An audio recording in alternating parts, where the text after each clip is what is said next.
Hello सम्पूर्ण फेसबुकका मित्रहरू, मैले यो ढुङ्गाको विषयमा तपाईहरुलाई भन्दैछु। यो ढुङ्गा मैले कसरी भेटाएँ भनेर। आज राति मैले सपनामा मेरो घरभन्दा अलिक परतिर एउटा भित्तामा एउटा बल्ने ढुङ्गा भेटाएको सपना, खनेर भेटाएको सपना देखेको थिएँ। अब म खन्न जाउँ कि नजाउँ भन्ने मलाई पुरै खुन्दुली, अब सपनाको कुरा हो हैन, के हुन्छ कसो हुन्छ, अब भेटिने नभेटिने भन्ने भएको थियो। अब त्यो राम्रो सपना हो या नराम्रो, त्यो अनुरूप मैले आज बिहान म यही ढुङ्गा खन्न गएको थिएँ सपना अनुरूप, र मैले भेटाएँ पनि। यस्ता यो अलिक ठुलो हो अनि अलिक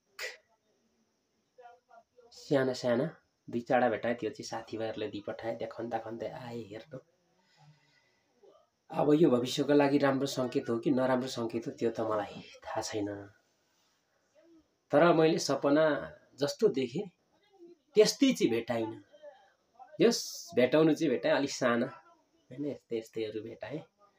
अब यो भविष्यको लागि राम्रो संकेत हो कि नराम्रो त्यो चाहिँ देखा जाएगा। तर बुढापाकाले भन्थे सपनामा गाडधन यस्ता ढुङ्गाहरू पाइन्छ अरे भन्थे, हो रहेछ।